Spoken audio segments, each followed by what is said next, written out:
recorded live in Jacksonville, Florida. This is Trivial Warfare. More than just a pub quiz, Trivial Warfare is your gateway to a worldwide trivia community. Join your hosts, Jonathan. We just described Ric Flair as Neanderthal Man and Planet of the Apes. Carmela. That would irritate the hell out. I'm like, I just want my groceries. My ice cream is melting. Ben. 4 halogens in that list? Oh my God. You're like, it's not the halogens. I'm like, no, Ben, no. Those damn halogens got me again. Aaron. I haven't started cooking more, but I have started thinking about cooking more, so I've looked at a lot of recipes for things. Mostly cocktails. Zakia. I'm a very happy evil genius. Yeah. And Nick. For all the listeners out there, if you spend enough money, you can be where I am today. And the rest of the Trivial Warfare Army for another week of fun and games. Now here's your host, Jonathan Oakes. Hello and welcome back to another episode of Trivial Warfare. We are the podcast that takes the pub quiz out of the pub and brings it home to you. My name is Jonathan, and I am here today with Nick Groves. Hello, Nick. Hello, Jonathan. It's good to see you, man. It's been days. It was fun hanging out with you in Denver there. That was nice. This isn't our first recording since Denver, but it's our first recording with you since Denver. Yeah, my first recording since Denver. Were you hungover for 21 days? Is that why I haven't seen you since then? I think if anybody listens to the live episode of TTT we recorded in Denver, that the obvious answer is yes. I was hungover for the entirety. The only time I wasn't hungover in Denver is when I was drunk. That's not actually true. You were sober more than I expected. Did you and Sarah avoid getting sick a lot? I got COVID. I know a couple of others got COVID on the trip. Yeah, no, we totally avoided it. We had no issues, we had no problems, and we had no children. So it was a very relaxing re-entry into life. Love it. All right. Well, Nick, we have some great guests today. We're going to have a blast. First up with us, Marcus Plaisance is with us today. Hello, Marcus. Hey, Jonathan. How are you doing? It's good to see you, man. Katie Cauley is with us. Hello, Katie. Hi, everyone. I'm glad to be here. We're glad to have you. David Abolafia is here. Hello, David. Hola. Hola. And Drew Grant is with us. Hey, Drew. Morning, everyone. Good morning. All right, I want to get to know everybody. I feel like this is a well-esteemed group. I feel like people know us pretty well, but I want to get to know everybody a little bit better and challenge your ability to come up with something interesting about yourself on the 4th or 5th time that you've joined us. Marcus, we'll start with you. Tell everybody where you're from, what you do, and something fun about yourself. My name is Marcus Plaisance. I am from Prairieville, Louisiana, which is just right outside of Baton Rouge.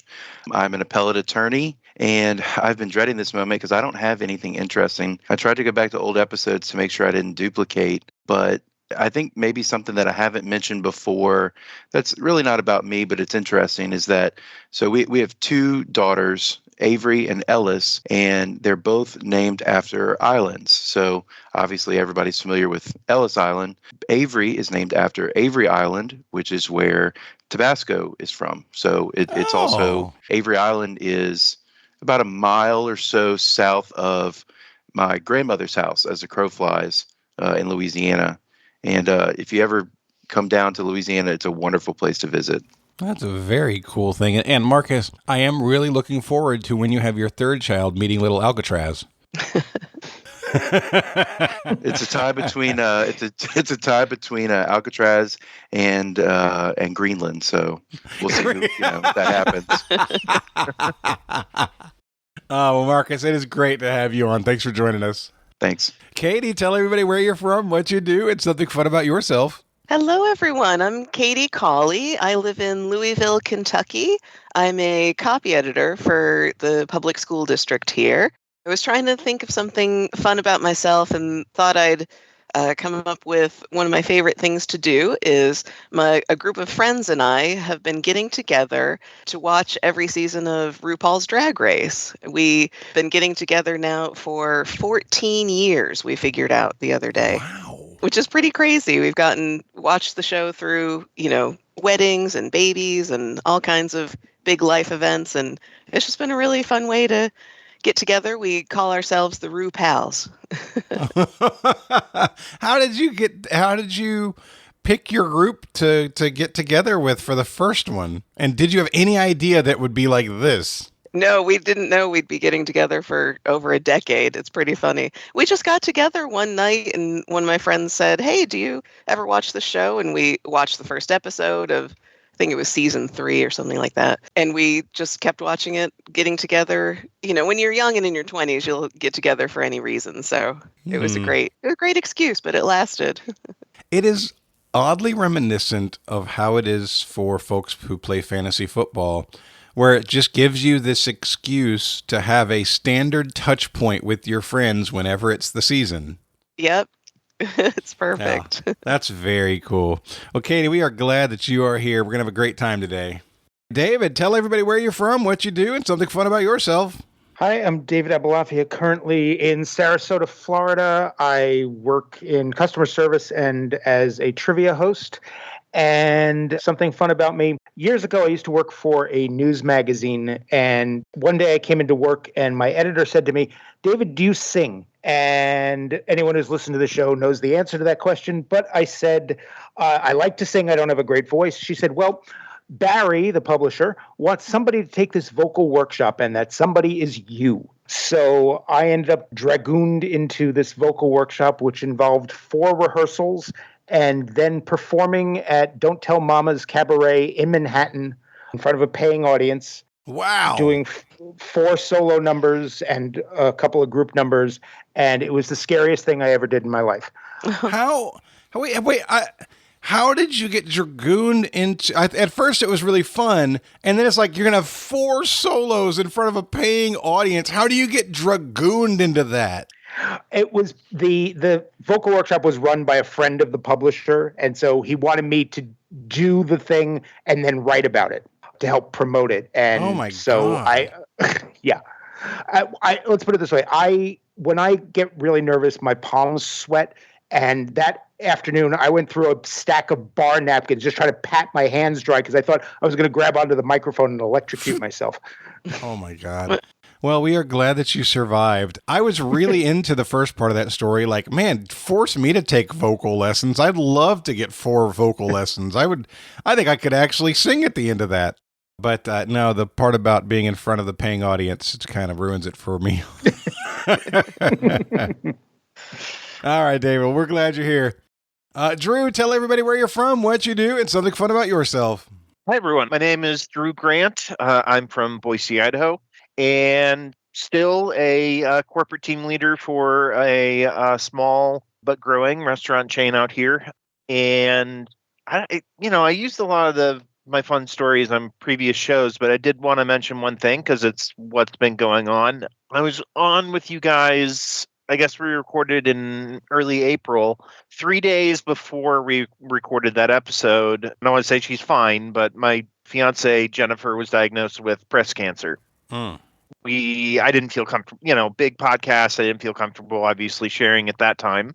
Mm-hmm. But since then, she's had surgery and got just all the pathology and genetic markers and all the stuff was exactly where you'd want it to be. And so no further treatment at this time. She's in remission, but it was her first scan, her first mammogram, and she came back positive. So I'll talk about it more at the end, but definitely encourage anyone and everyone to get started early on that. We caught it incredibly early with her, and that's only because her GP was like, "Yeah, it's time. You got to get in there." So yeah. Anyways, she's doing well. The last couple months have been really incredibly special. I've gotten 3 gifts from members of the Army who found out through.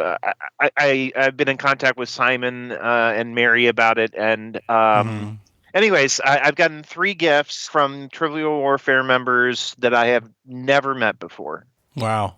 It's been very challenging a couple of months, but also really, really special. And our relationship was strong before them. But for anyone who's ever been through this, you know that it strengthens that bond even more. And so there is, I don't know, some strange gratitude out of this.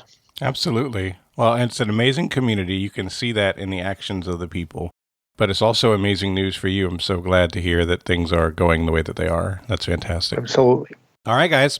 Without further ado, we are going to get started right now with Warm It Up, Chris. It's time to warm it up on Trivial Warfare today. And there's only one person who can warm it up for the TWA, and that's Chris. And sometimes Jonathan. All right, David, what you got for us? Well, this Warm It Up, Chris harkens back to the very first time I was on the show when I was paired up with one Chris Hollister. Over the years, I've come to realize that Chris is my spirit animal, just because we actually have a lot of things in common, in addition to the lack of hair, just the fondness for MASH and West Wing and Ted Lasso, and he's a Hufflepuff like me, and that's kind of where this goes. You both have a deep dislike for the Raiders. It's coming from different sides of the coin there, I think.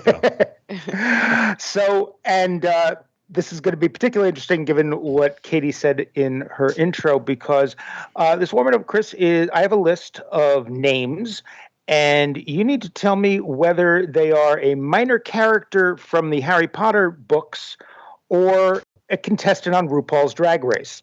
Wow. Okay. Yes, let's go. All right, so we are going to start with Marcus and go clockwise around my screen. And so the first name I have for you, Marcus, is Trinity Taylor.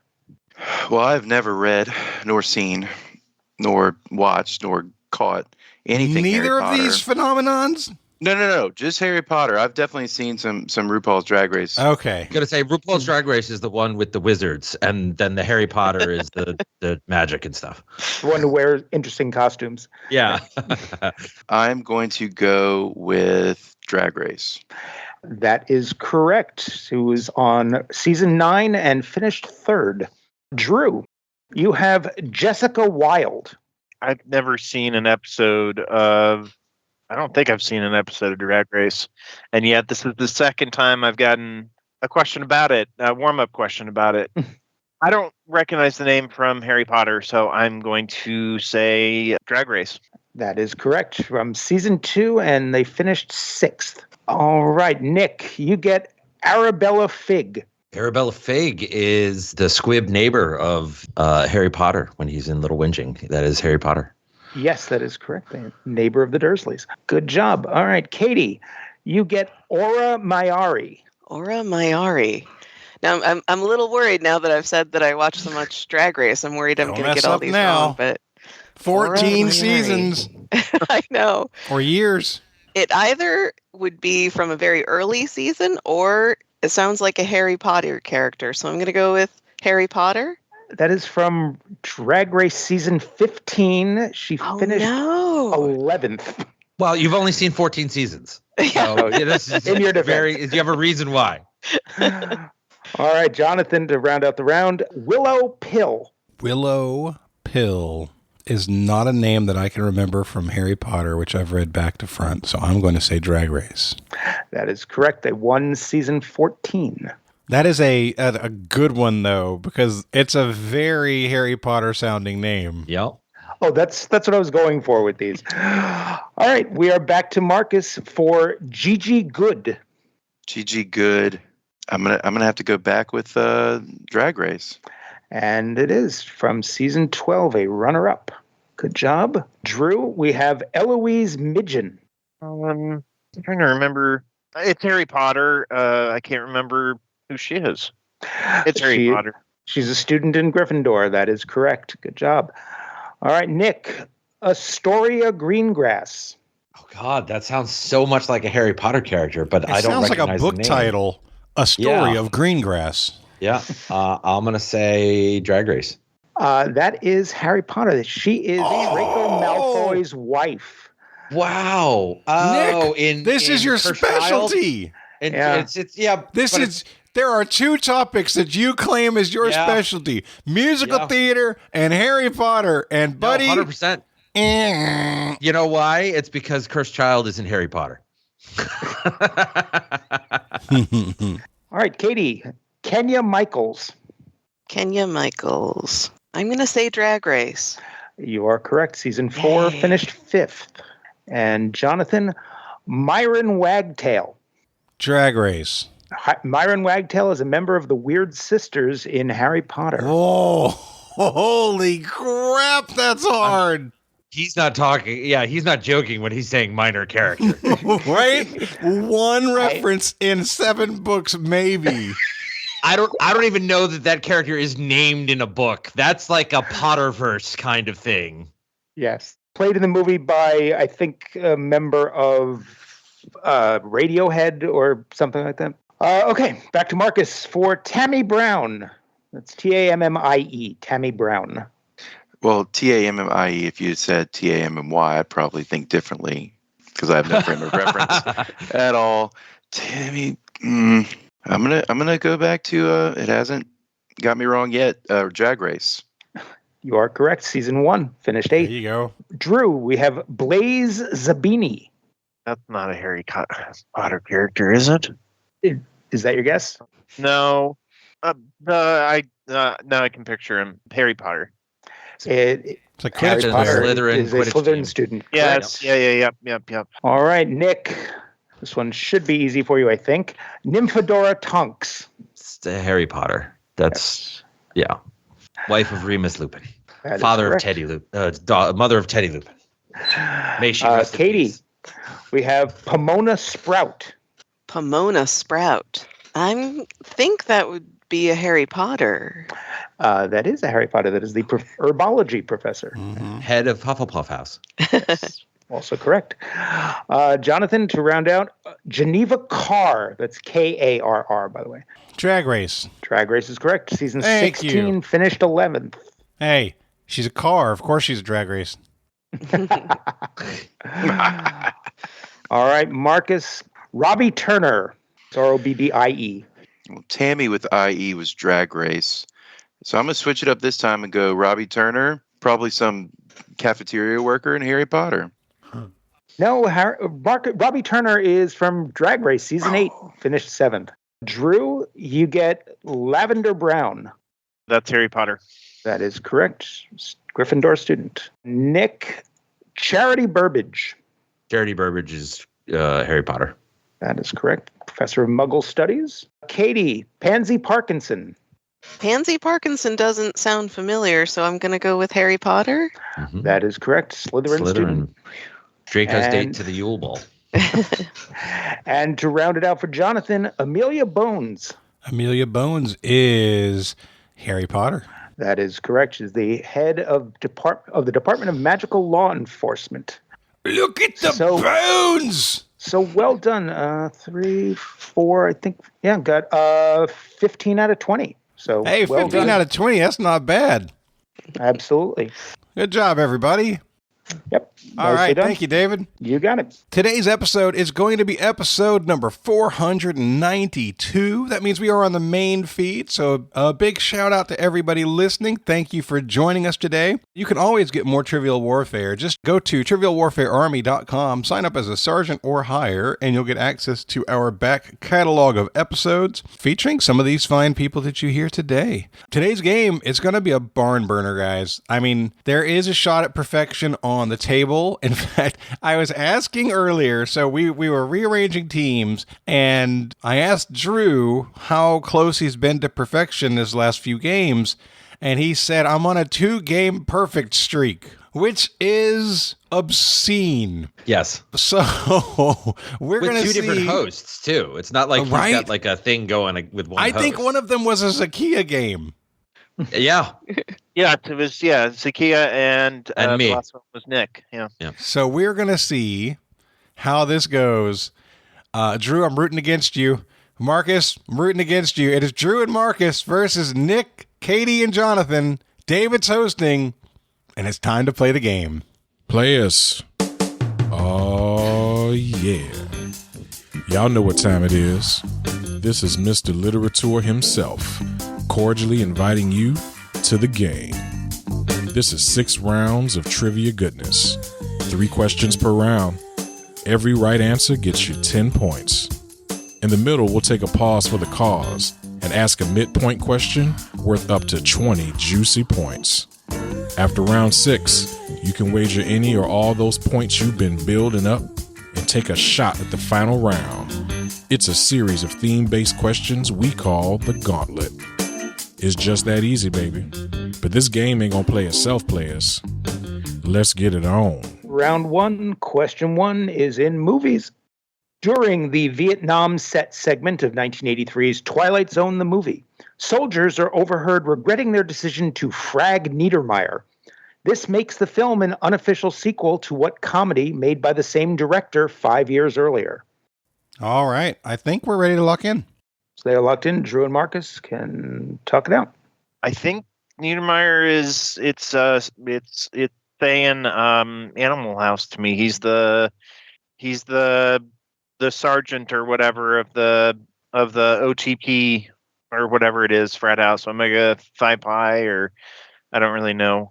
I don't remember houses very well, but isn't he from Animal House? Yeah, my original thoughts were 2 movies, Revenge of the Nerds and Animal House. And you said Animal House, which, by the way, this is how this game is going to go. Drew is on another level because when the question was put in the chat, all he texted me was AH question mark. And I was like, yeah, I don't know either. You're like,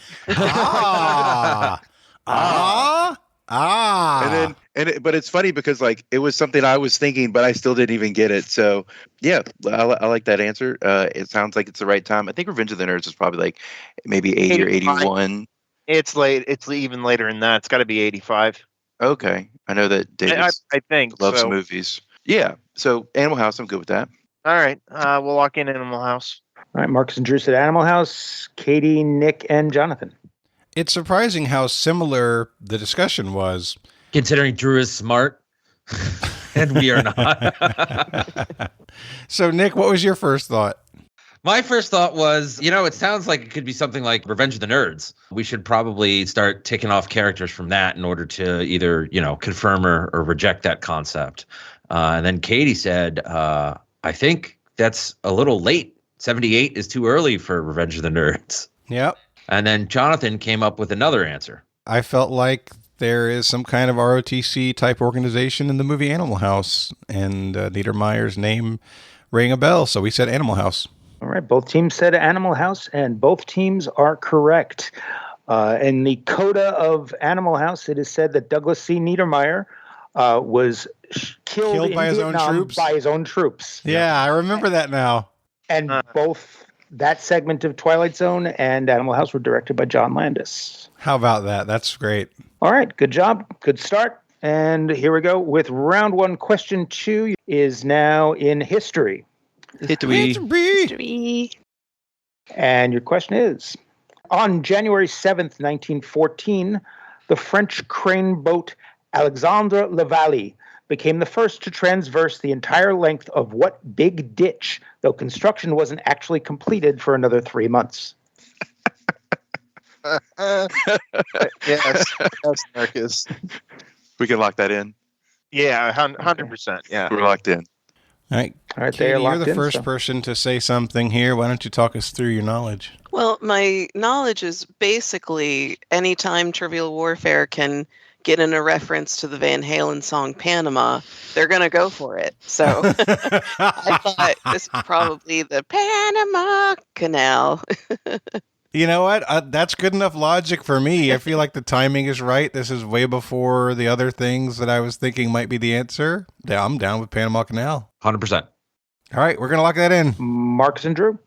When I heard the question, I sent to Drew PC question mark. And he's like, Puck, yeah.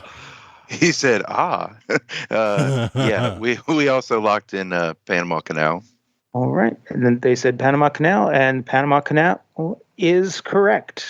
All right. Huzzah. And your category, round 1, question 3, is in population. Ranking 13th overall, what is the second most populous state in the western U.S. as defined by the U.S. Census Bureau? Texas, by the way, is in the south. How many people y'all got up there in Boise, Drew? God, 10 or 20,000, it seems like every day, but from California. But I think we're at about 325. All right. Currently. I have about 1 minute. Need you to come around to some answers. Be strong, David.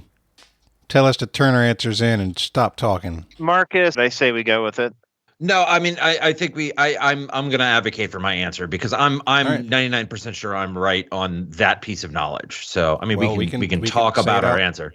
You can say it. You can talk about it. Yeah. So Yeah. I think we're going to lock in locked with in. Washington for one reason and one reason only. The debate was really between Washington and Arizona as far as being a Western state with the population.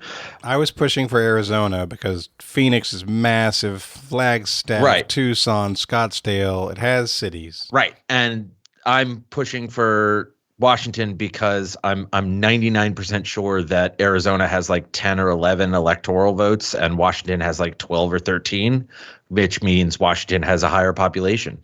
So we're locking in with Washington. All right. They said Washington. Marcus and Drew. Our conversation was exactly the same. Colorado and Arizona were brought up. I was being up here near Washington. I was pretty sure that I knew that Washington was bigger than Arizona, and I don't think Colorado's big, but I don't think it's populous. I don't think it is either. There aren't that many major cities. And I also didn't know. I mean, I consider it a Western state. I think it would be, but I didn't know. I don't know. When I hear Western state, I was thinking maybe he was thinking like West. So we went back and forth. Neither of us had thunder by the end, but I told them if it was just me, I would go Washington just because there's so many kind of medium-sized cities there. So, All right, so Washington. both teams said Washington. Colorado ranks number 21 in population. Arizona ranks 14, but number 13 and the second most populous in the West is Washington. Wow. Great job. Good job. Good job. What a trap. I said- Arizona is 14? Yeah. How close are they? About not quite 400,000. Not quite 400,000 difference. Wow. Yeah, 2 electoral votes. that's very close. How about that? Alrighty, so at the end of round 1, we are tied 30-30, and I'm not going to say the P word. Don't want to jinx anybody. Round 2, moving on. Your first category is always in fashion, and your question is, what British electronic music band inducted into the Rock and Roll Hall of Fame in 2020 takes its name from a French magazine whose title translates as Fashion Dispatch? I have all the Mauios on this. Marcus? All right, y'all locked in? Yep. If he's good with that.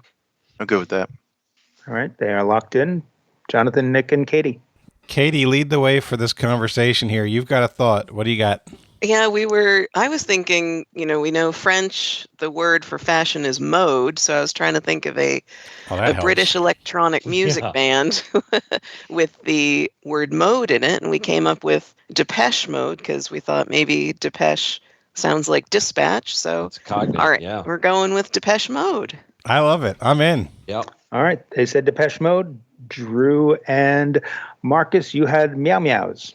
Yeah. So last night I was at a meeting and I ran into a friend and she was wearing a Depeche Mode tour t-shirt and it said 2023. And I was like, they're still touring in 2023. And so I was surprised. And so I decided to look up what their tour was. And literally one of the pages that I clicked on was the Wikipedia, and there it talked about a French magazine. So I don't know if I would have gotten there. I too knew mode, so I probably would have gotten there, but I knew the whole thing just because of just because of her T-shirt last night. Sheer dumb luck. So both teams said Depeche Mode, and the streak continues because your correct answer is Depeche Mode. Oh, good job, Katie. Well done. Yay. Clearly, people are people. Round 2, question 2 is in this, that, or the other. I'll take the other. What 4-letter word can refer to the vertical length of a hanging curtain, the cover mounted on a swivel over a keyhole, or the trapdoor on a gallows? That sounds right. That's a word that's associated with lots of things. Yeah, but I don't think the answer is going to be a swear word, Nick.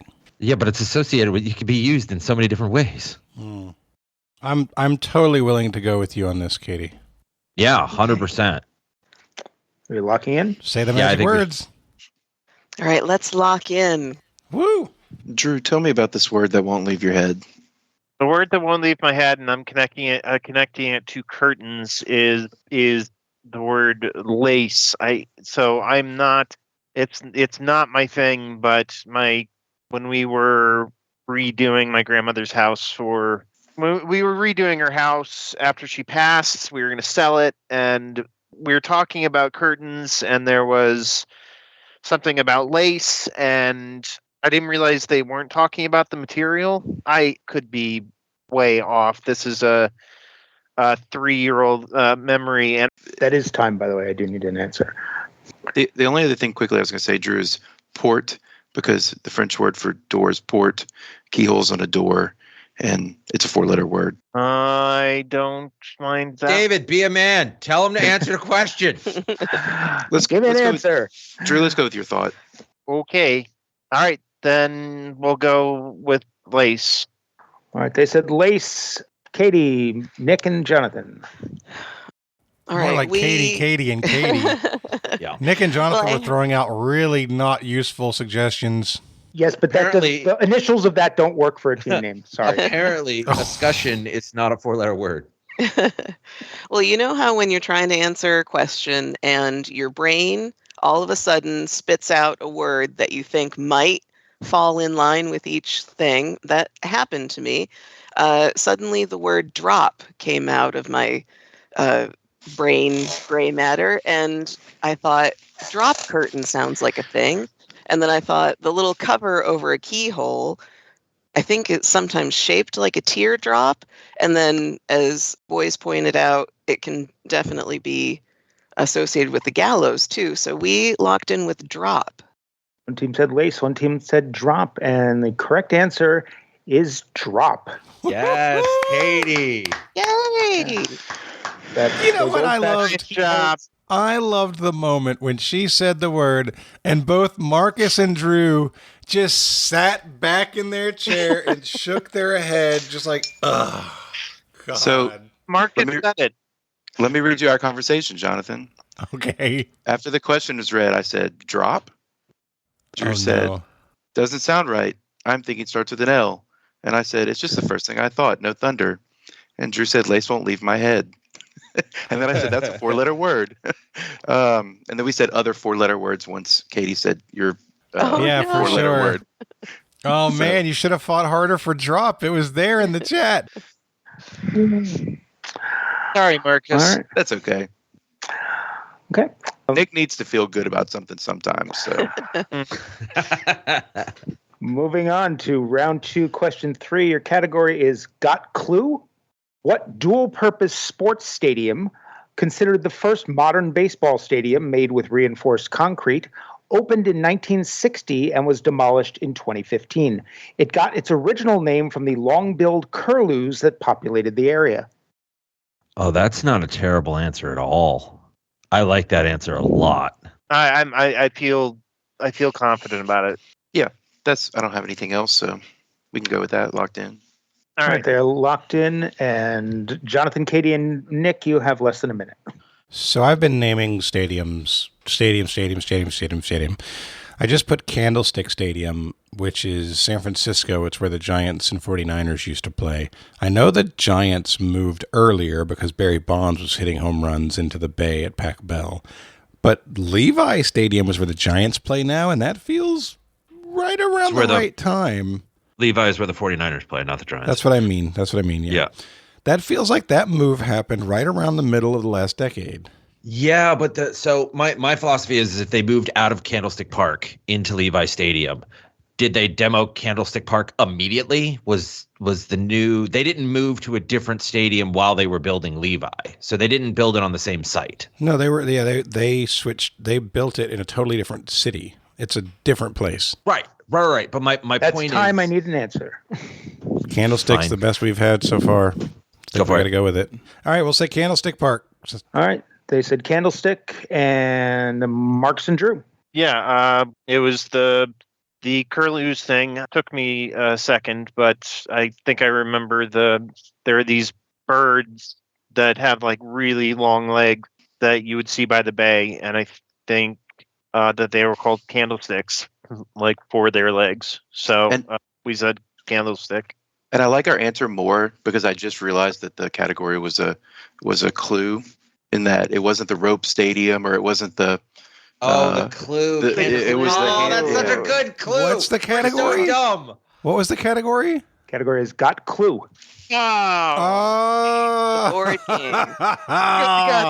Quicker. I'm so bad. I should have told you that in the chat. I'm so bad at paying attention to the clues. Okay, nice one. Yeah, that's why I take notes. It didn't help us, but so both teams said Candlestick Park, and this stadium was built on Candlestick Point, which was named for the long-billed curlews that populated the area. The correct answer is Candlestick Park. Well done, both teams. And really good question. I just pasted a photo of what long-billed curlews look like, and they're known as candlestick birds. That's what I was picturing. All right, so at the end of round 2, Jonathan, Nick, and Katie have a slight lead. It is 60-50. We didn't expect to have a lead after that question. A dominant lead.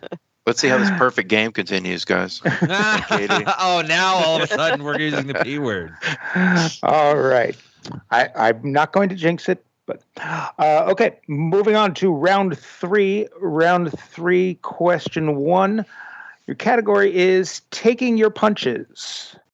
Who is the only actor to be nominated for 2 Academy Awards, winning neither, and 2 Golden Raspberry Awards, winning 1, all for playing the same character? You want the character or the actor? No, the actor. All right, guys, can we lock in? Yep. All right, we're locked in. So Marcus and Drew, you can talk it out. So I recently read that, what's her name from Damages, in the J.D. Vance, or the movie based off J.D. Vance's book, Hillbilly Elegy, Glenn Close I think she won or was nominated, but you said multiple, 2 of each, which means multiple movies. So this is a franchise, and I know Stallone was nominated for the original, but that means he would have been nominated for either 2 or 3 as well, or when he came back for Rocky. He wrote Rocky, so it could have been for actor and for best screenplay. I think is like the. He didn't say only an actor to be nominated for 2 Academy Awards, winning neither. Yeah, okay. I didn't. I thought they were saying acting Oscars, but actually not specified. So that's a good thought.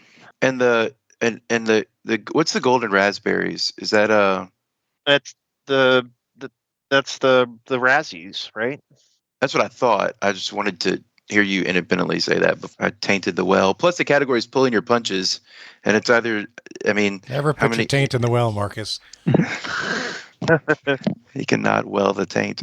So, I mean, if the category is a clue again, pulling your punches, boxing movie. I mean, the only other thought would be like Steven Seagal or Jean-Claude Van Damme, and I doubt they've either been even been close to the Academy Awards. No, I hope not. Yeah, no, I think Sly was my first thought, so I'm with it. I'm with it even more now that I see it doesn't say acting, so it could have been for the same movie. I'm all in on it. All right, they said Sylvester Stallone, Jonathan, Katie, and Nick. Yeah, the punches was an immediate clue. I knew Rocky had been nominated. I know that it's very possible for that franchise to get old and stinky. So it was likely that there were Razzies there. We felt like Stallone was the right answer, so we went with it. Well, he was nominated for Best Actor in 1977 for Rocky, and Best Supporting Actor for Creed, and then for Worst Actor for both Rocky IV and Rocky V. This is Sylvester Stallone. There we go. Good job. Yay. Wow. And it was Worst all actor for in acting. Rocky IV? Wasn't that Drago? That was the best movie. Yeah. Why would anybody care enough to give him a Razzie for that? There's been a lot of controversy about the Razzies recently, that they're like just doing things to be mean and picking these really obscure movies and things like that. So sometimes they just go after, and Stallone has gotten nominated for dozens of them. He's just like one of their favorite punching bags. Yeah, and no pun intended. You got a pun intended. You got absolutely intend your intended puns. that pun. Yeah, they did the one year that Anne Hathaway both won the Oscar and the Razzie in the same award season. That was Sandra Bullock. That's Sandra Bullock. Oh, sorry, whatever, same thing. Yeah, no, and you mentioned about Glenn Close. Glenn Close was nominated for both a Razzie and an Oscar for the same role. For the same movie. That was with Hillbillyology, and she was one of 3 people who's had that happen. James Coco and Amy Irving are the other 2. Oh, Yentl. Yentl and Only When I Laugh. Yeah, okay. All right. Okay, so good job, both teams. Round 3, question 2. Your category is a very white bread question.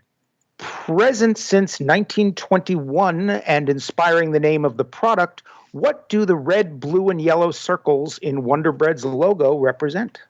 That is a very white bread question. Do you have reasons for what you said? No, I just said a thing that was a thing.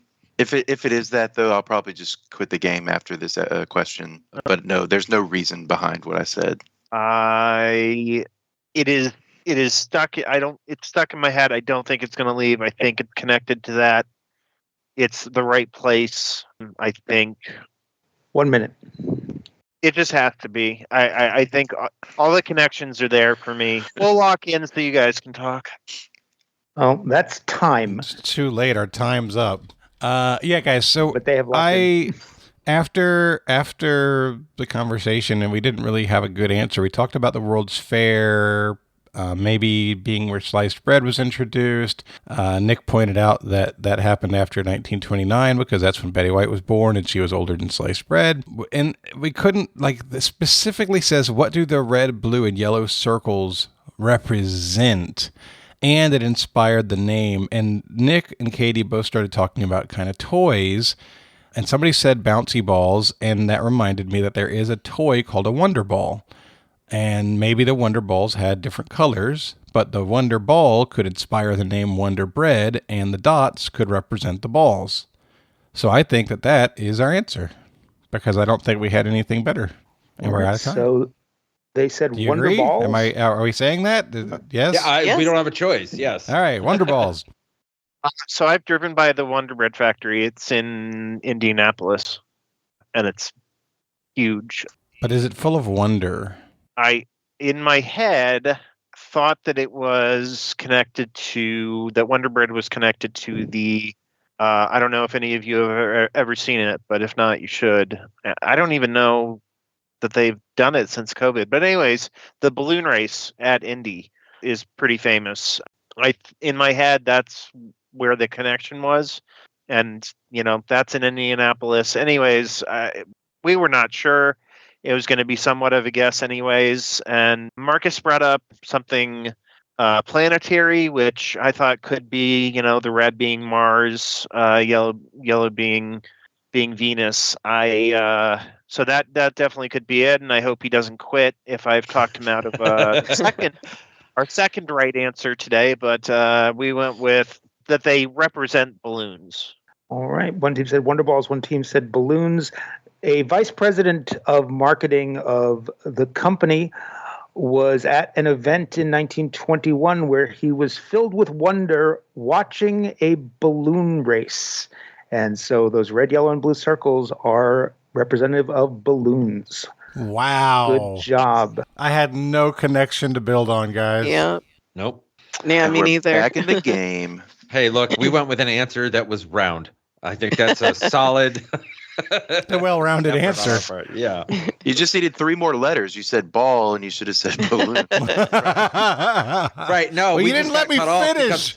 Right. We didn't have enough time. I ran out of time. I was saying balloon. Ball beep.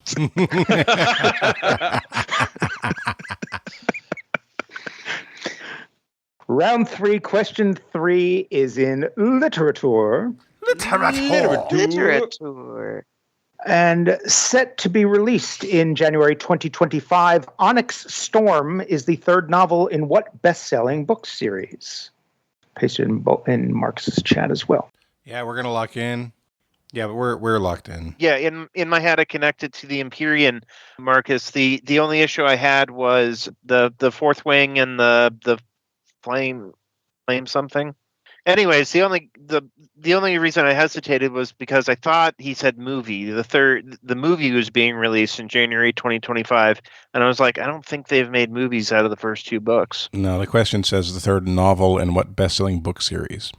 Yeah, it's the Empyrean, and I'm sorry for the all caps there, but I guess I was enthusiastic about the answer. No, yeah, and what made me think that you're right is that I don't know the answer at all.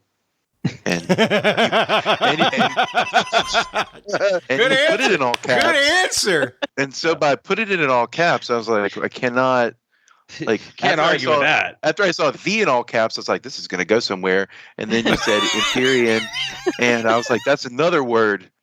This could definitely be a book. It must be nice to not be burdened by what's come before or hasn't come before. Yeah. Okay. I think that's it. And the first book is I've read part of the first book. It's called The Fourth Wing, and then there's Flame something, and I can't remember. But I think I've heard it has a connection to the story. So I think Empyrean is the answer.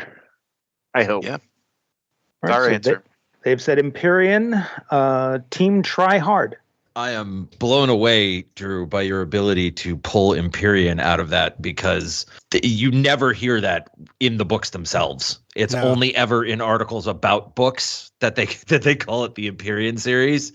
I've read every one of the books cover to cover very quickly. Both of them.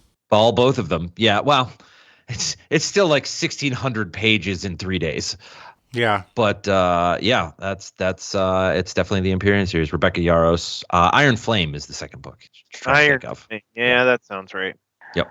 All right. So both teams said the Empyrean series, with Marcus and Drew being very enthusiastic about the Dragon Smut. Yep. And the Empyrean series or Fourth Wing is correct. Good job. Would you have accepted Fourth Wing? Yes, I would have, because as Nick said, the Empyrean series is not a widely used. Right. The Empyrean, for me, Empyrean came from TikTok. Okay. Yeah, it's like I said, it has nothing to do, as far as I'm concerned, it has nothing to do with the books itself, except for in people referencing the trilogy. Well, no, I mean, it's in the books. I picked up the first book at a used store, and I started reading it, and then there was interspecies happenings, and I was like, okay, that's enough for me. Well, at the end of round 3, we are tied up again at 80-80. Great game. It is a good game. Good teams, Jonathan. Good rearranging. We worked it out. And your midpoint question is in the category of you've got a great personality. Thank you. All right, so this is ugly people. And your question is, many companies use a DISC personality assessment tool to improve work productivity, teamwork, leadership, sales, and communications. For 5 points each, what do each of the 4 letters in the acronym DISC stand for? And I will paste that. It was maybe 10 years ago, but I don't pay attention to anything anymore. I've done it. Drew, do you know that last one, or is it a guess? That's a guess. I see yours. Yeah, I'm familiar with the concept of a DISC personality assessment tool, but never taken one. I just had to take one for work that inspired this question. David? Just so you can see our chat. I just typed in 2 that I'm between that mean the same thing, essentially. So would you accept either? Yeah. I guess that's a bad question because you would accept Hold on, anything. you can't accept either. It has a meaning. It's the letters of a word. It's a word. You can't fluff on that. It has to be specific. What does each letter stand for? Well, the D stands for the ability to feel in a certain way. Maybe, kind of like when the rain falls from the sky. I'm going to overrule you on that, David. You asked for the words that this represents. You got to have the words it represents. Okay. So, no. I realized it was a bad question as soon as I finished asking it. Sorry. I have about a minute left. All right. We're going to go with this one then. David. Okay. And the other 3 are there. Do you see them? Yeah, I saw them. Okay. All right. So, are you locked in? We're locked in. All right. So, Nick has been completely unhelpful, Katie. So it's me and you. What? Wait a minute. I think those are all valid answers. You're just not. I don't remember the real meanings of these things. I don't mind direction. I don't mind interpersonal. That would be time. Yeah, all right. Well, you know what? Sure. We're going to say that. We're going to say direction to personal, social, and community because we don't have... No, actually, communication. Communication, not community. I liked better. So direction, interpersonal, social, and communication. They have locked in with direction, influence, social, and communication. Marcus and Drew. Not influence, interpersonal. Interpersonal. Sorry. Okay. I wish I said influence. That's a better word. That's a good word. Yeah, that's nice. Okay. Marcus and Drew. What do you got? Yeah, so I knew the D, the I, and the C right away. We this is connected not through my job, but not through the corporate position I'm in now, but in the owner of the stores I started at, he does these. He also does really other strange things to gauge employees. He in first interviews with them, he likes to yawn to see if they'll yawn too, because he thinks if they don't, then they are psychopathic. Sociopaths. Yeah. Anyways, but amongst that, he moves from thing to thing. But Disc was and so yeah, dominance, influence, and conscientiousness. I can't say that word. Were definitely the 3, and then we were talking about the 4th. The 2 I was between were steadiness and steadfastness, which are the same thing. But asking for a specific answer, we had to go with one of them. And I'm afraid Marcus is right because he was like, well, those are all long words. So let's go with the long word, steadfastness. But I couldn't get steadiness out of my head. And so anyways, dominance, influence, steadiness, and that 4th word that I'm not going to try to say again. Wait, what was the first? What was the 4th word? Conscientiousness? Okay. Yes.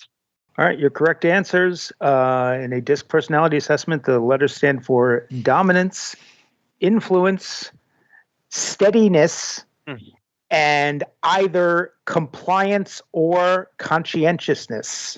Wow, good job.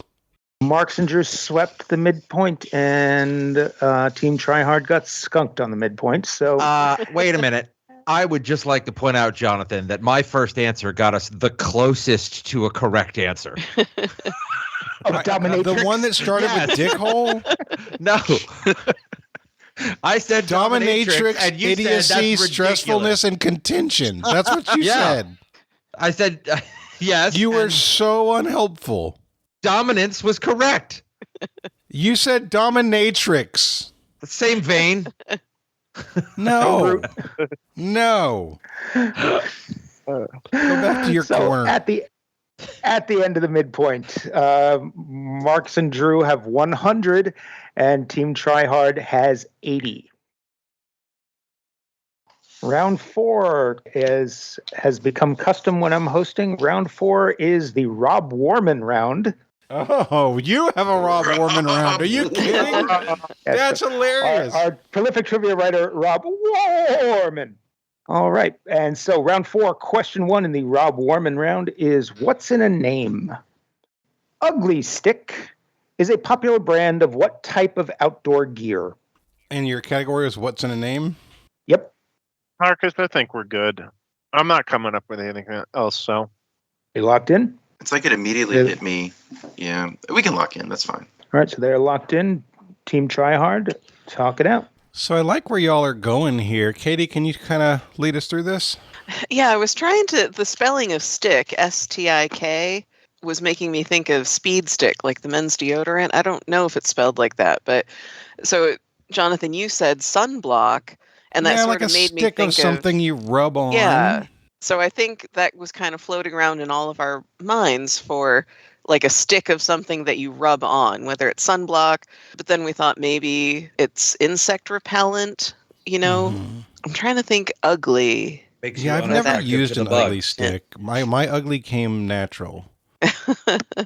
Like you fell out of the tree and hit every ugly stick on the way down. Every branch, that's right. I kind of like insect repellent. I don't know. Yeah, deodorant. I guess what type of outdoor gear? Yeah, so I guess insect repellent isn't really. I wouldn't consider that gear. I'd consider like backpack, hiking boots, sleeping bag. Yeah, so we were thinking then maybe walking stick, ski pole. I feel like it's almost a bit of a metaphor. Like it shouldn't be a stick of something. Like it shouldn't be a real stick. Yeah. I mean, I threw out fishing pole. That's stick-like. That could be. I don't hate that. We've heard of the term ugly stick before, like you were saying. Got 1 minute. Okay. You know, beat someone up with an ugly stick. Mm-hmm. I What don't about know. like a tent peg or a No. Like ugly stick is a specific brand of tent pegs that keep the tents locked into the ground better, or maybe climbing, like a carabiner or a piton or a. I think I like fishing pole out of what we've said, because a fishing pole can make themselves obnoxiously like bright orange or something and call it an ugly stick. Oh, maybe it's a rifle or a type of gun. But I think I like fishing pole or fishing rod better than anything else. Yeah, because that's an outdoor gear. Mm-hmm. And it's a stick, but it's not a stick. Right. Yeah. And that's time. I need an answer. You want to go fishing rod? Sure. Go for it. All right. Fishing rod with confidence. Right. Fishing rod with confidence. And Marcus and Drew. So we didn't say fishing rod. We said fishing pole. You know, you have to get the right terminology, Jonathan, or it doesn't count. Something tells me if they make one, they make both. We have fishing pole and fishing rod, and according to Mr. Warman, its name came from its odd shape and color that was a side effect of its novel construction technique that produced a fishing rod that could be bent into a circle with no risk of breakage. So rod is correct, pole is not. It stands both ways. I don't think we differentiate between the two. I would point out the last thing I said was rod in the chat. No, it's on that situation. That is one of those where they're essentially the same thing. I would not ever advocate for those being treated differently. I'm just giving you a hard time, Jonathan. I'm sorry. I recently was shopping for a fishing pole and found it because I have we have a little dock in the neighborhood and I have a little pond in the yard now, where a kid caught a big ass bass the other day in my little pond. I was impressed. You have a bass pond? How wealthy in are my you? Pond. But I was looking for poles. It is very hard to find dedicated fishing poles, like to shop online. When you search for poles, it takes you to rods. When you say specifically poles, it takes you to rods. It is hard to find a pole. They are interchangeable nowadays. I do not fish, although when I was a kid, I used to fish on a dock right next to 118 Ocean Avenue in Amityville, New York, home of the DeFeos. And I don't know what that is. That's the Amityville Horror House. Yeah. Ah, good for you. Did you find any ghost fish? No, and the water wasn't bleeding, and there were no open gateways to hell. Boring. Yeah, I know. Both teams full credit on that one. Round 4, question 2 in the Rob Warman round is in animals. Thank you, Rob. By the way, appreciate you. Thank you, Rob. Animal. I'm reserving judgment to see how we do on the round. The word camelopard is considered archaic in English, but can still be found in other modern languages as a reference to what animal? Okay. I am 100%. Are you meow meowing? Yes, yes, I am absolutely. Yeah, Nick, talk to us here. There's nothing to talk about. A camel leopard, that's a giraffe. That's giraffes are bigger than camels or leopards, though. Mm-hmm. Sure. Way bigger. They're huge. It's a camel with spots monstrous. and a long neck. It has to be. And I feel like I've seen that before. I feel like I've seen camel leopard as an analog for giraffe. Katie, what do you think? Well, I was just trying to break down the word into, possible other meanings, but I don't have anything. I don't have any strong feelings.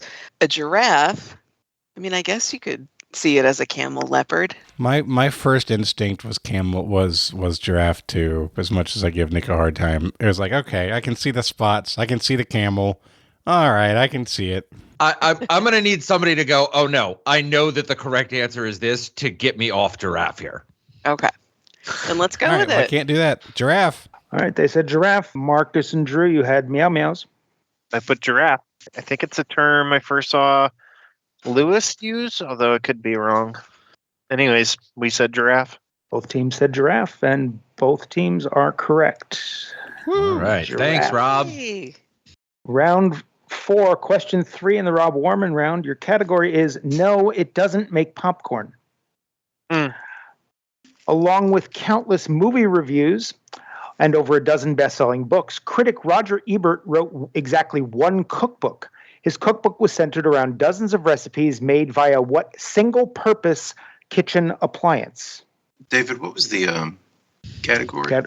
No, it doesn't make popcorn. Ooh. I like that answer. Do we have a year for the cookbook?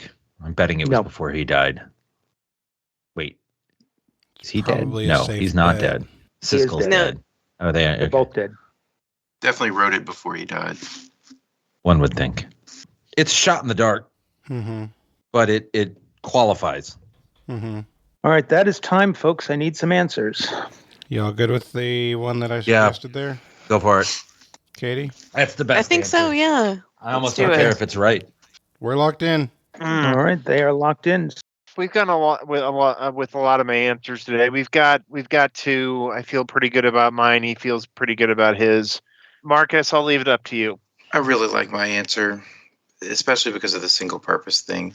I just can't imagine a whole book made with toaster recipes, but our two options were toaster and rice cooker. And I feel like I've seen the book and it had a picture of, I didn't know it was a rice cooker at the time. It looked like one of those electric pressure cookers, but those weren't around. Anyways, go ahead. I will fight the question for forever if it's rice cooker, because I could name like 10 other things that a rice cooker can make. A toaster only toasts. So if you're leaving it up to me, I would say toaster. All right. We're in with toaster. All right. They said toaster. So we named a lot of kitchen appliances. We started with giraffe, and then we talked about Instapot, Crockpot, microwave, blender, rotisserie chicken maker, refrigerator, stove, rice maker, ice cream maker, George Foreman grill, bread maker, etc., etc., etc. I really like George Foreman grill. I know that there have been cookbooks written for it, but Nick said no, or maybe Katie said no. I don't think it'll be representing another person's product. And then waffle iron came out, and I feel like a waffle iron is essentially a George Foreman grill, which is kind of what I was going for. And so I pushed us in that direction. There was a couple of other suggestions, but we ended up going with waffle iron. Toaster was on the list for sure. Yeah, 15 years ago, I feel like everybody was waffling things. Like all foods were waffled in some way. So that seemed to make sense. You mentioned waffling and spatchcocking. Right? We did say rice cooker, yeah. Yeah, well, in their chats, both teams did say the correct answer, because the title of the book is The Pot and How to Use It. It is a book of rice cooker recipes. So how does the single purpose come in? Because you can make flan in a rice cooker. You can make soup in a rice cooker. Here, Marcus, I think the argument is of the name of the product. Right. It's for cooking rice.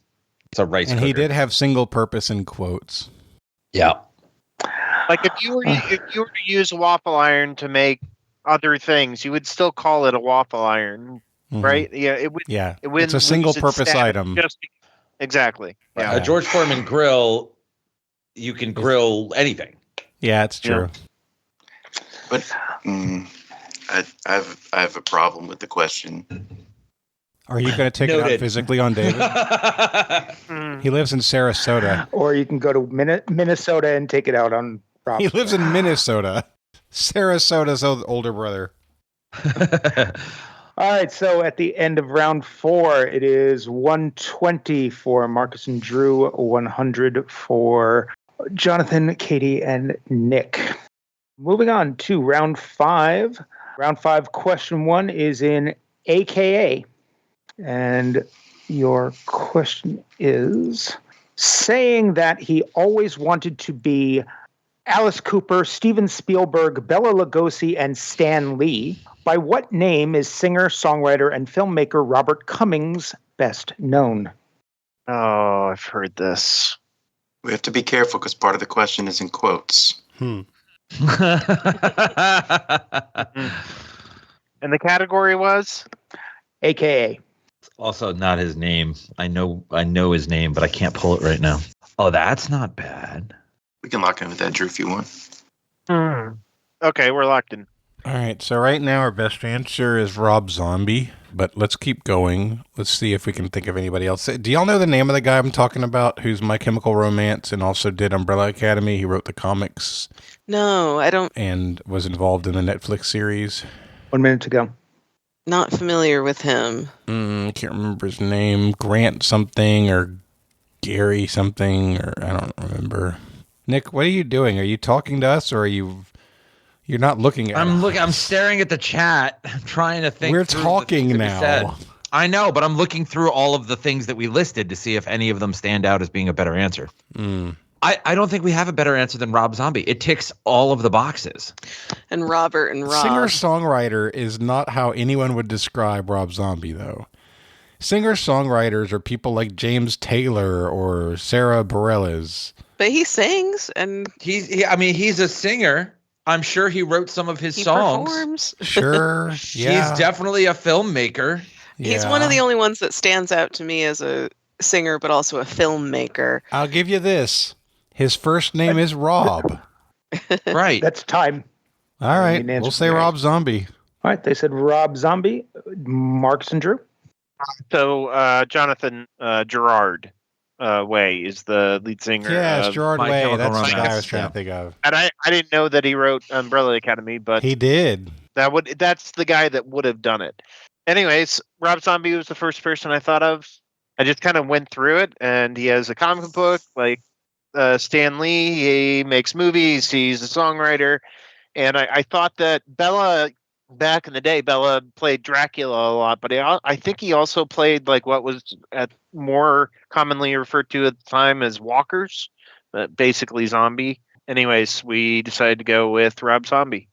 All right, both teams said Rob Zombie, and Rob Zombie is correct. Wow. Good job, Katie. Katie, you're killing it today. Nice. All right, round 5, question 2 in David Rasputin's a hit. As I've said, this is more than murder. This is drowning, throwing out a window, shooting, stabbing, a hit, all at the same time. And so your question is, name this number 17 hit from 1987, the band's only top 40 single, from these opening lyrics.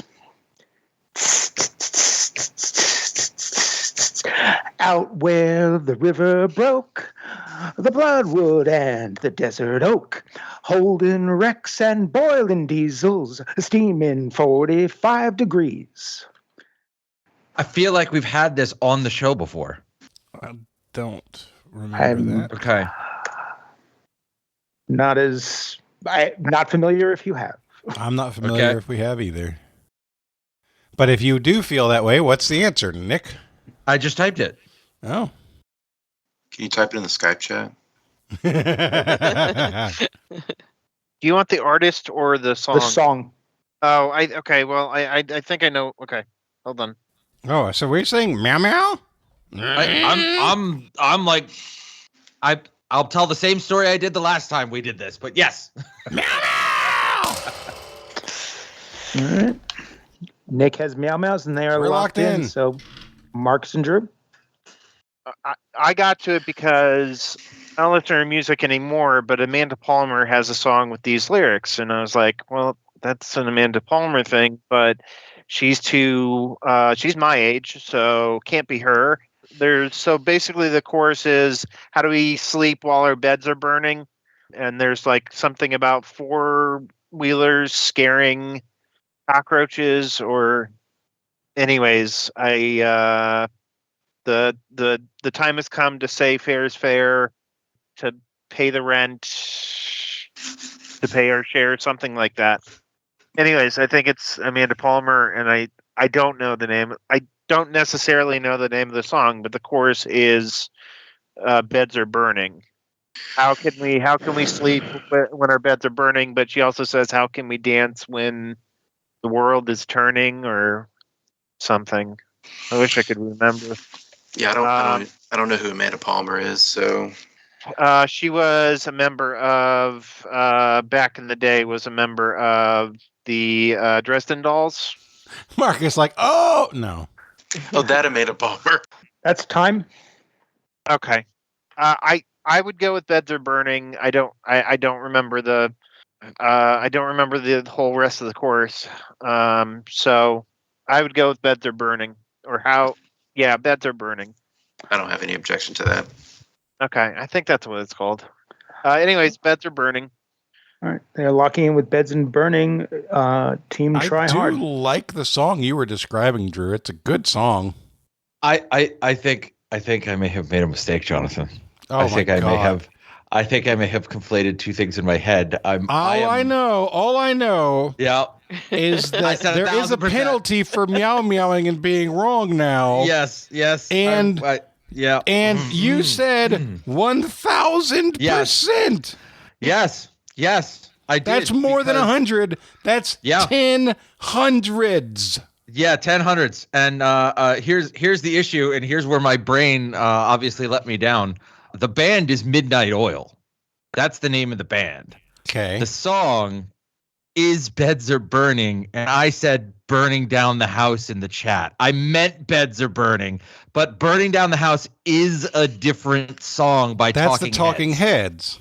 Yeah, so Midnight Oil is Beds Are Burning. I said Burning Down the House by Midnight Oil, absolutely conflating the title of the two songs in my head. I knew what it was. I could have... I was thinking as they're talking, I'm like, God, Midnight Oil doesn't even sound like the right band. Was that like the first band that did it and then the Talking Heads did it? And I was trying to justify this for you because of your confidence. Yeah, no, my confidence was in that I knew the song and I knew the band and I know the title of the song, but my brain immediately substituted an entirely different song title into my head.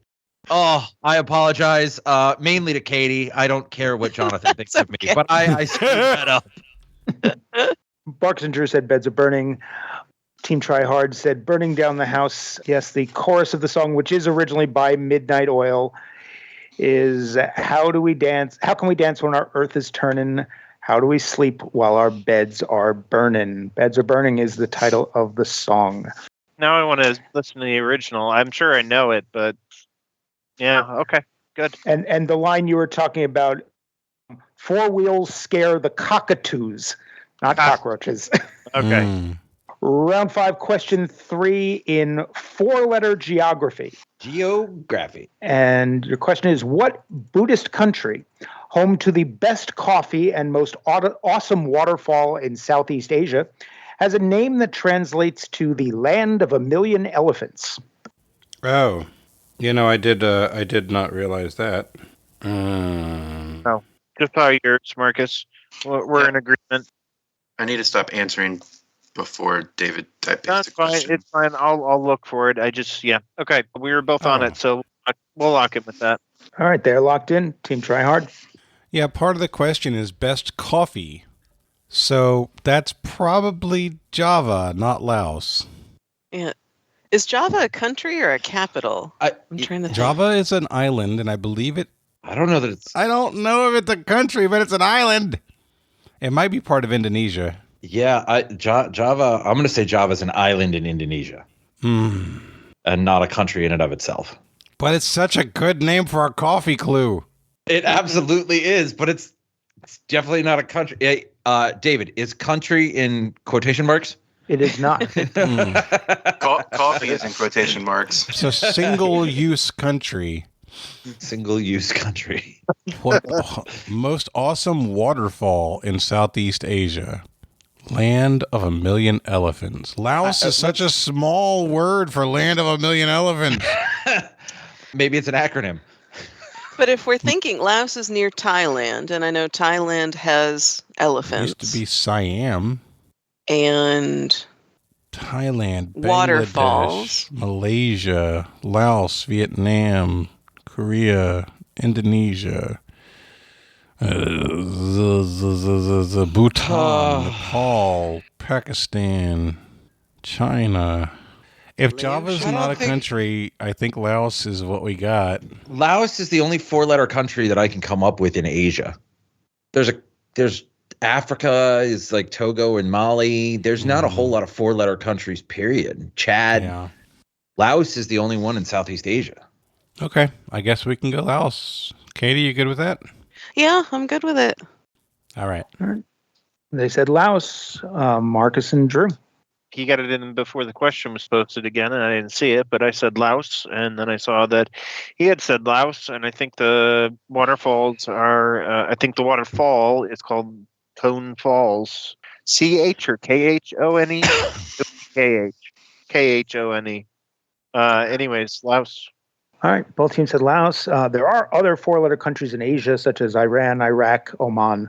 But in this case, the answer is Laos. We're not going to define Middle East and Asia here, but there's questionable definitions.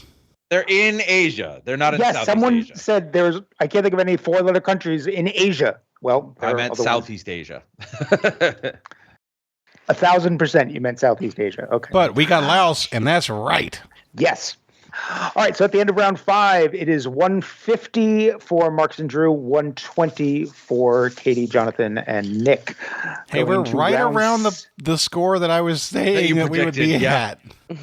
Right at. All right, round 6, your first category is Role in Common. They played former BFFs in an early episode of Friends, but Jennifer Aniston and Jennifer Grey also shared a role. What character did they both play, one in film and one in TV? Wait, you have meow meow meow meow meow. I think so.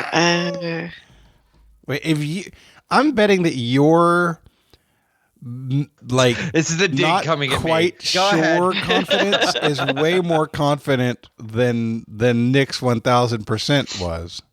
So shall we? Okay, let's lock it in, and if I'm wrong, shall I hit the hammer? Why don't we discuss it and think about it? Okay. If everybody's not 100% confident. All right. So we're not locked in. All right. Yeah, that's where I was going. 1 minute. Okay, so that's what you were thinking? Oh. Yeah. Does I that like sound that. familiar? Okay. Yes. I'm good with that. So that's time. I need answers from both teams. All right. If they need an answer, let's lock it in. Let's lock in with what Nick just said in confirmation is our answer. Marks and Drew. Yeah, I mean, we don't, unfortunately, we don't have anything else. I thought I remembered a Ferris Bueller thing. I thought it was a TV show in a direct, but maybe it was just inspired by, and I'm completely wrong. But I can picture Jennifer Aniston as Jeannie. So, did you want the character or the character? Character, then Jean or Jeannie. All right. Katie, can you walk us through your experience there? I initially thought, this is when one of them was cast on the TV show based on the huge box office success of the movie, and thought it was for the Dirty Dancing TV show, of course. And so I almost locked in with Jennifer Aniston playing Baby on the Dirty Dancing TV show. And then I thought, wait a minute, that might not be it. I might be thinking of something else. And then, thank goodness we didn't lock in, because I was wrong. It wasn't the Dirty Dancing TV show, which is something I've imagined. It was the Ferris Bueller TV show. They both played Jeannie Bueller. Yeah, so that's what we locked in with. Katie, I can tell you this from experience. It happened a long, long time ago. But locking in with Meow Meows and being wrong is not something that you want to try. It's terrible. Yeah, it's been a minute since it happened to me, but like 3 minutes.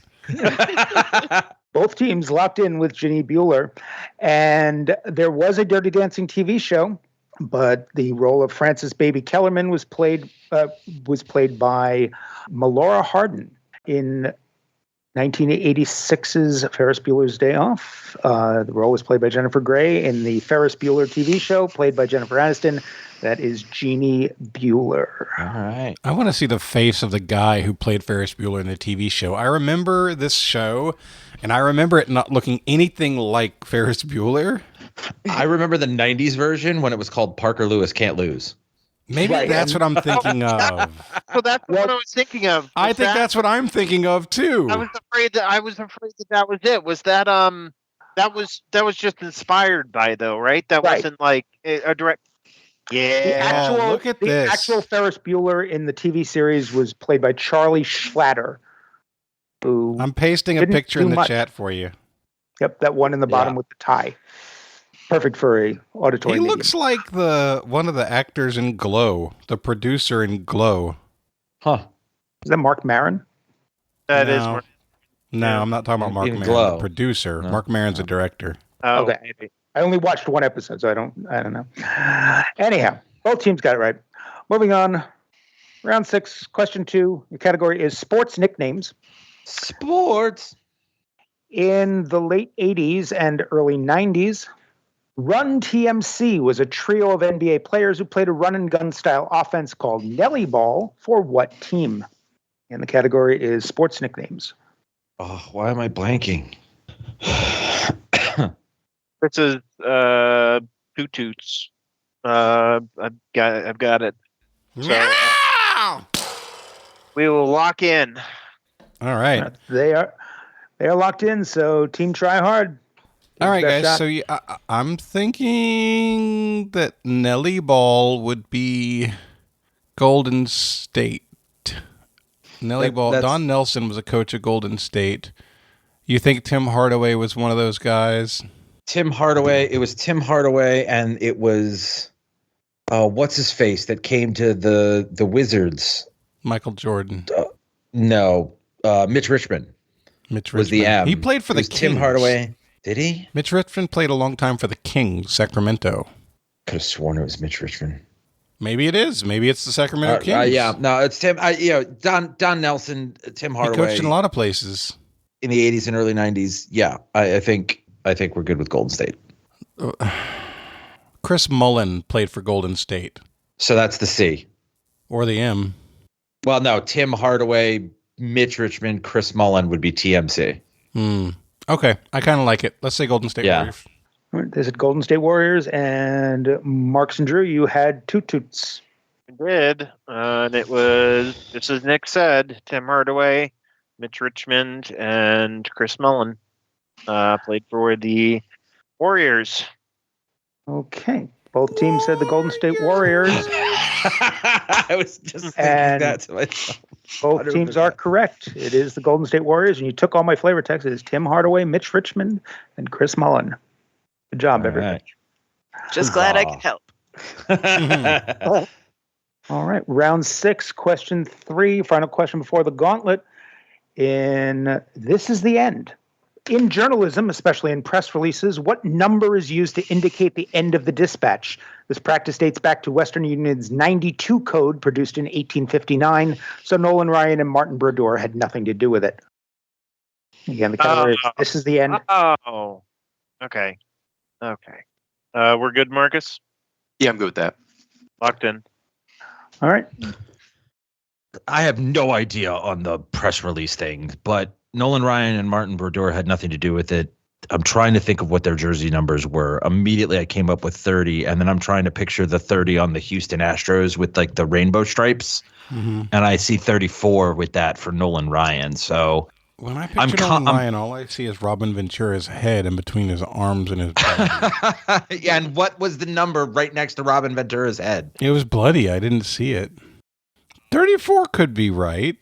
I'm like 80% sure 34 is Nolan Ryan. I was going to say 30. I thought 30 for Brodeur, but I could be wrong. I'm not going to be able to help with the actual question. Yeah, Western Union's 92 code produced in 1859. I don't have any of that either. Yeah, I'm trying to think, were there 30 states in the Union then? Were there 34?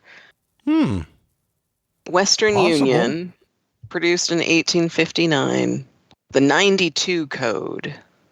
So then I think Western 30. Union telegraphs, they ended with the number 92 to let you know that the message was over. Like that's the premise behind it, right? Gotcha. And in journalism and press releases, they use a number to indicate that that's the end of the article. Right. I've seen plenty of Nolan Ryan pitching, and I can't picture his jersey number at all. Maybe 44? Could it be 44? What's 44? What's the significance? I'm asking about the jersey number. No. 30. No, 34. Not 44. I mean, that's better. I don't have any answer, so 34 is fine by me. What about you, Katie? Yeah, I think 34 is what we've got to go with. All right, we're saying 34. All right, they said 34. Marcus and Drew. And we are 144 and 2/3% sure that we will be correct. Yep. Sorry, what did you guys say? 34. 34. Nick, you had it right initially. The last episode of The Wire, my favorite TV show, is written by David Simon, formerly of the Baltimore Sun. And the last episode of The Wire is called 30. With a hyphen. So we said 30. All right, one team said 30, the other team said 34. Nolan Ryan had his number retired by two different teams. In one case, for the Houston Astros, it was number 34. But for the Angels and the Rangers, it was number 30. And 30 is your correct answer. You know what's tough about that, Nick, is that you said you thought Brodeur was 30. You had the stuff. You just pictured the wrong jersey. No hate. Houston Astro, Nolan Ryan, Houston Astros was 34. That's what David just said. I nailed it. I can't be upset. Yeah. At the end of regulation, it is 180 for Marcus and Drew, 140. Still a very strong showing from Nick, Jonathan, and Katie. All right, and your category for your gauntlet is cream of the crop. Oh, shout out to our friends over at Triviality. Sorry, I got to do some math real quick. Yeah, well, that we all do. That's the part of the show that we're at. Like I said, it's 180 to 140. All right, our wager's locked in. All right, David. We're going to go with that. Okay. Both teams are locked in. And so your first question in the category of cream of the crop, what commune in the Oise department in northern France, home to the Living Museum of the Horse, is widely known for its lace?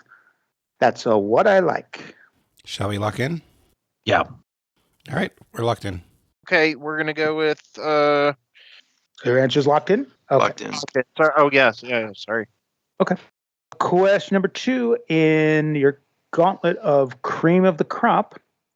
Similar to the title of a Best Picture winning film, what 4-letter acronym is used to refer to someone like Mark Matlin, the older brother of actress-activist Marley.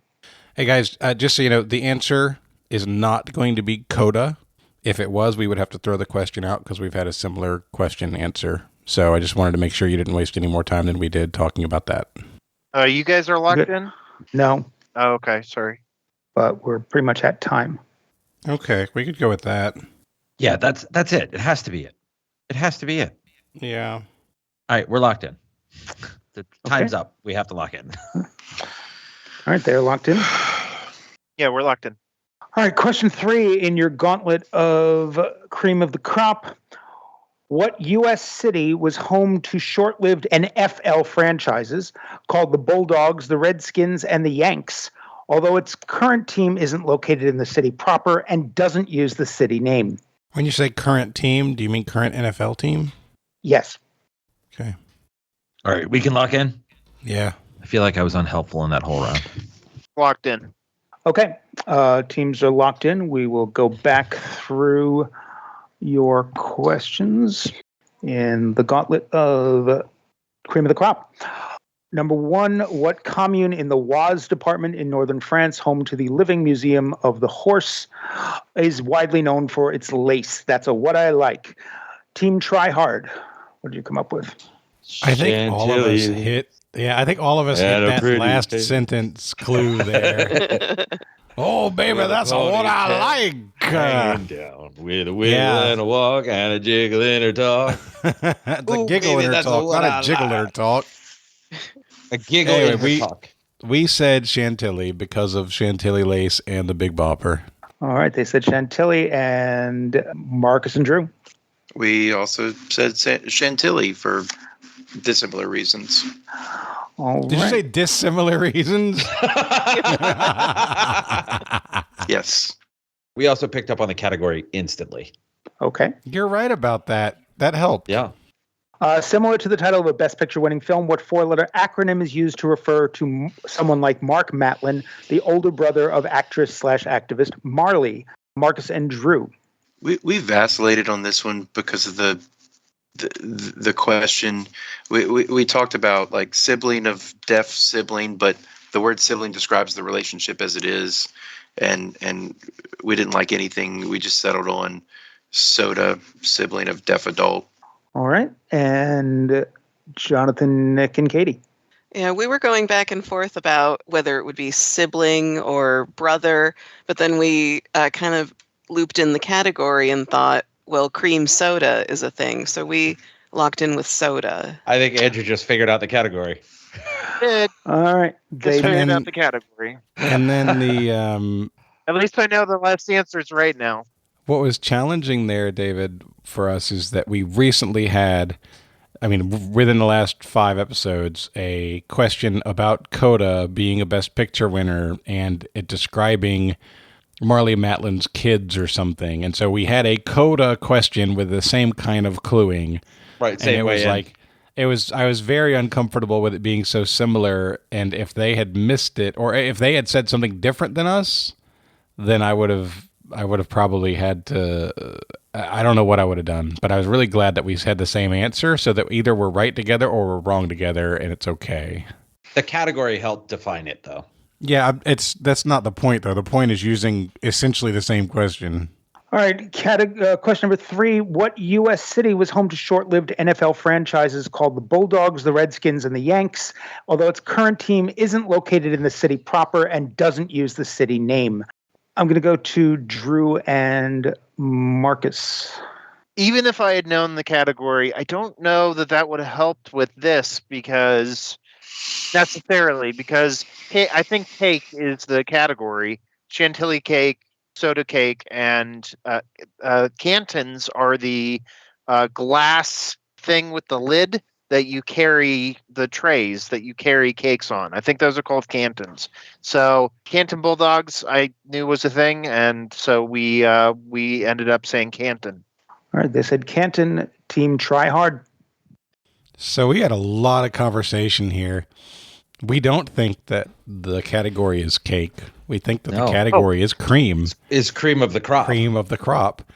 And so in the conversation, Nick was pointing out, hey, Cleveland Bulldogs were a thing, or Canton Bulldogs or whatever. Yeah. And I was like, yeah, but Cleveland Doesn't is in fit. the name of the Cleveland Browns. It cannot be the right answer. Right. And so we all started listing team names: Arizona Cardinals, Tennessee Titans. What were teams that didn't play Carolina in the city proper Panthers, title? New England Patriots. And then Katie's like, oh, Boston cream pie. Boston there cream it is a is.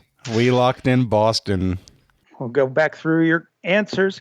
What commune in the Oise department in northern France is widely known for its lace? Both teams say that is Chantilly.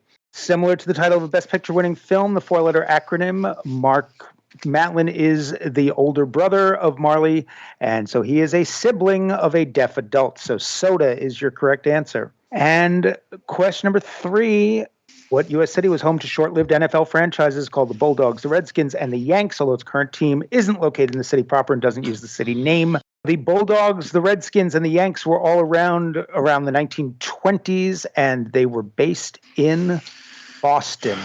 And Foxborough is a suburb of Boston, and the New England Patriots do not use the name Boston in their name. So correct. Boston is correct. So now Drew and Marcus can hate Boston just as much as I do. Welcome to my club. We have cake. From DC. I didn't know Redskins were in Boston. I didn't. Yeah, they were the right before they came here. I think they were the Boston Braves, or before they may have been the Boston Redskins, but they were the Boston Braves originally. Yeah, Boston Braves was a baseball team. I knew that and forgot it, or didn't ever know it. I actually literally have a poster here somewhere of an old Boston Braves football. It's around somewhere. Of course he does. Yeah, he literally turned to pull a book off of his fake background. All right, let's figure out the wagers here. It definitely comes down to wagers. Team Try Hard. You were trailing. What did you wager? We expected them to bet 101. We wanted to wager the most that we could, where if we both missed it, we would stay above 79.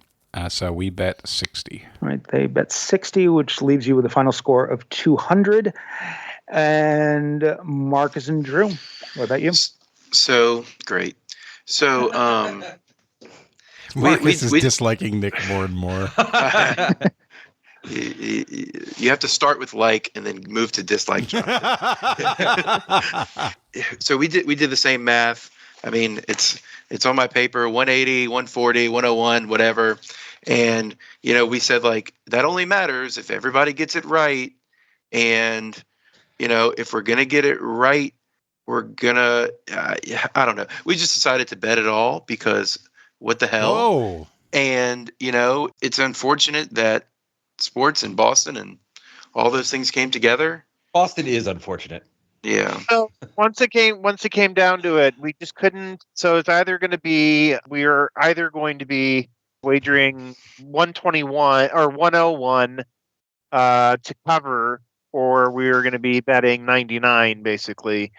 Once we went there and figured we want to bet to cover, he was like, "Well, why not just go for it all? We're going to lose either way." We knew what your bet. Both of us knew what your bet was going to be. Yep. So they bet it all with a final score of 200-0.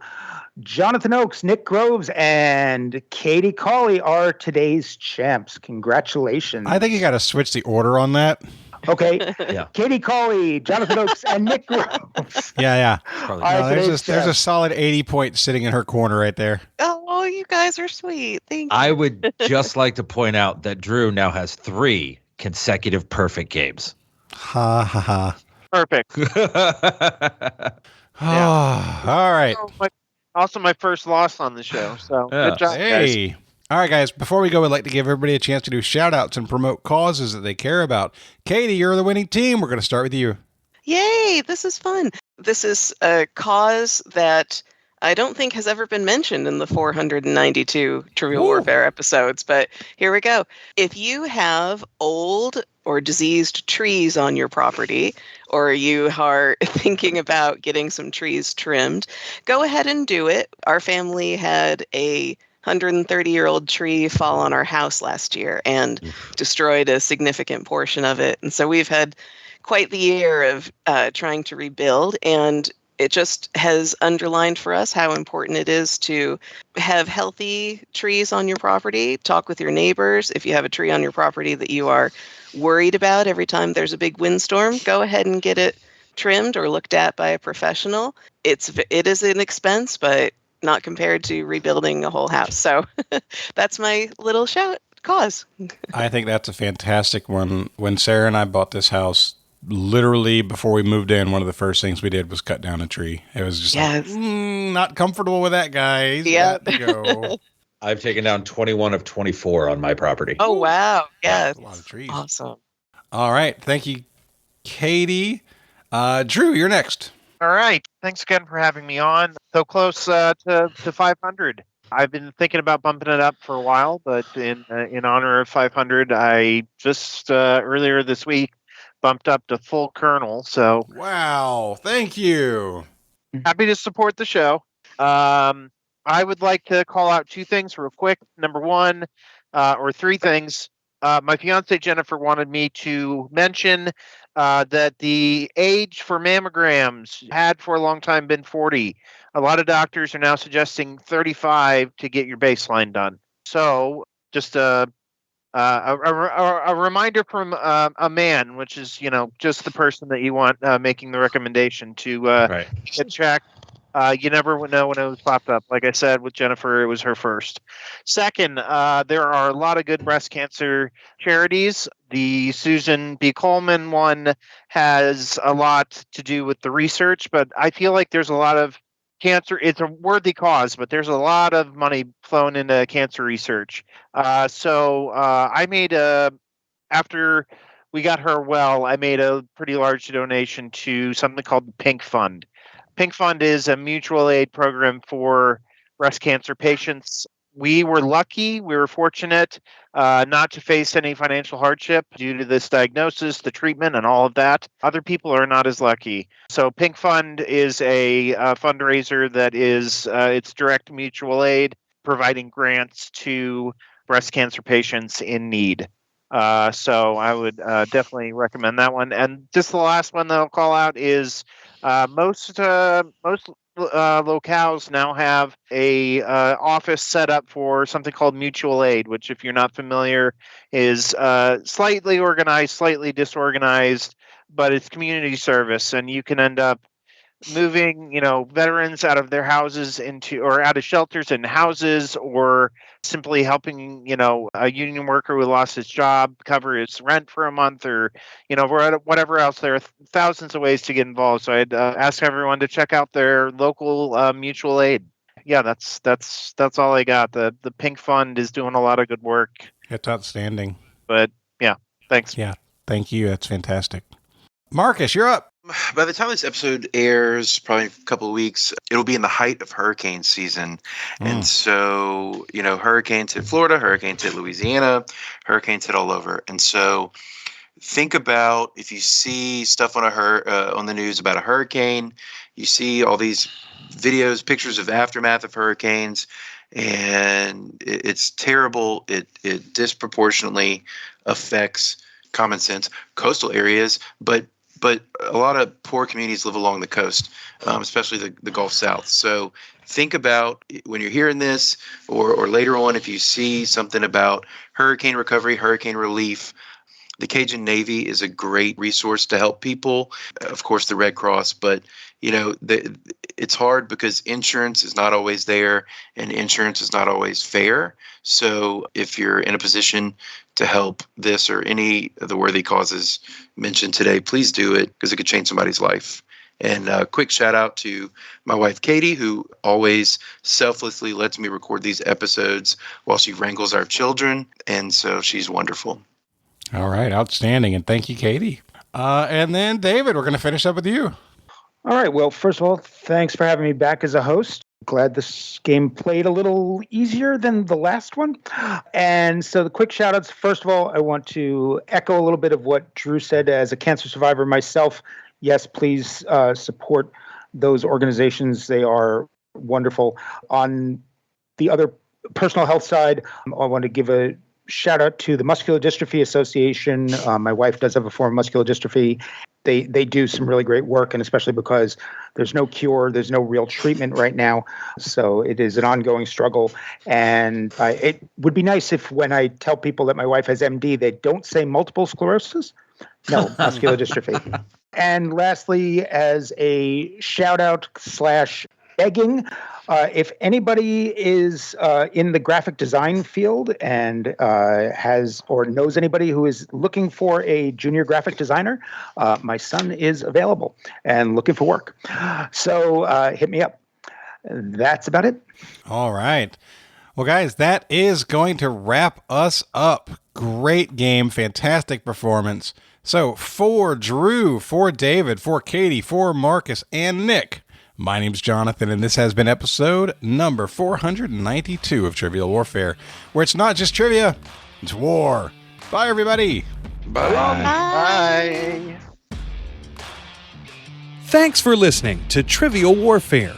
Be sure to check out the revamped TrivialWarfare.com as your one-stop shop to submit questions, join the community, and get access to over 150 archived episodes. Warm It Up was written and performed by Matthew Stevens. This episode was edited and produced by me, Joel Sharpton. For help with your podcast, visit ProPodcastingServices.com.